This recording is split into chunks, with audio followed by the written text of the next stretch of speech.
Faly miarabantsika ireo izay manaraka ny pejy hatrany tenako androany tsika dia resaka mahakasika ny fivavahana. Ity vidéo ity zany dia atolotrako manokana ho andreo mpivavaka, ho andreo mpino an'Andriamanitra, akoa dia mino an'Andriamanitra izay. Fa aokare tompoko ny aretina tsy ho akintsika amin'Andriamanitra.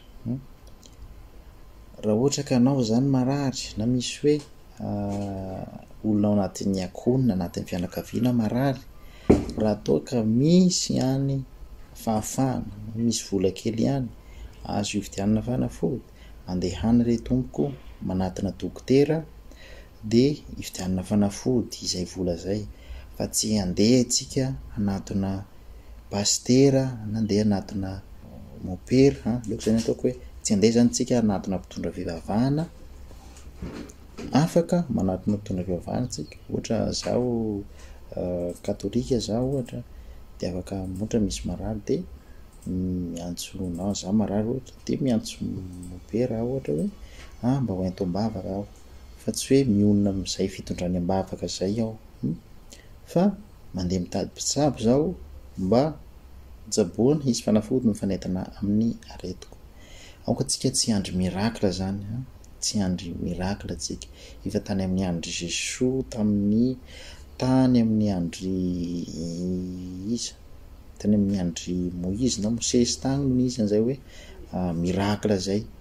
Amin'izao misy mirakla mino anao dia mahazo vavaka tokoa, fa mila miasa tsika, mila action. Hoy ny Ntaolo hoe ny tabika tsy mivadika irery, Sagnahary tsy mitahy mandry, noho izany tsy eo tsika mandrimandry eo mangataka hoe fahasalamana, fa mila manatona dokotera. Jerontsika nge ohatra hoe Jesoa ohatra taloha izy nanao vakagana ta misy mbola velona teto ambony tany, ohatra hoe izy hoe ohatra le tany amin'ny fety lany divay tao amin'ny fanaovam-pety, inona ny ataony?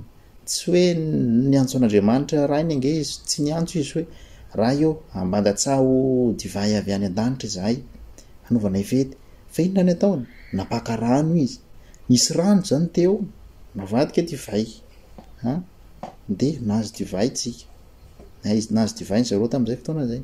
Ohatra nisy ilay jamba, ohatra le nanatina azy hoe mbazitrano aho, inona ny ataony? Nakafotaka izy, nataony amin'ny mason'ilay jamba, dia nentiny hoe mandehana sasaho ery, dia sitrana ilay jamba nahiratra izy. Izany hoe tsy nivavaka rery, hoe nangataka sady nivavaka izy hoe hanasitrana ilay jamba, fa nasiny fanafody eo, iny fotaka iny fanafody iny tamin'izay fotoana zay. Noho izany raha misy marary mila hoentina amin'ny dokotera, fa tsy vitany hoe vavaka fotsiny amin'izao. Raha misy vola kely ahafahana mividy fanafody eo, hoentina amin'ny dokotera izy dia hividianana fanafody ilay vola kely, fa tsy handeha hoentintsika mankany amin'ny mpitondra fivavahana dia hoentina atao délivrance izy dia anao manao rakitra anao. Tsisy vokan'izany. Aoka tsika rehefa avy eo hoe sanatria maty le olona ohatran'izany dia manome tsin'Andriamanitra tsika hoe mba efa nivavaka, mba efa nahita lahy ohatran'izao. Tsy izany le izy, fa mila antsika ihany koa tompona andraikitra amin'ny fahasalamantsika, amin'ny tenantsika, dia Andriamanitra mamaly vavaka rehefa avy eo, fa tsisy mirakla tonga ho azy zany. Zay no tiako mampitaina amintsika, fa mirary soantsika hatrany ny fahasalamana no irina andava amintsika mianakavy.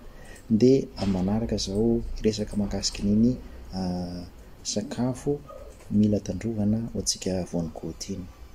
Mandra-piaona tompoko.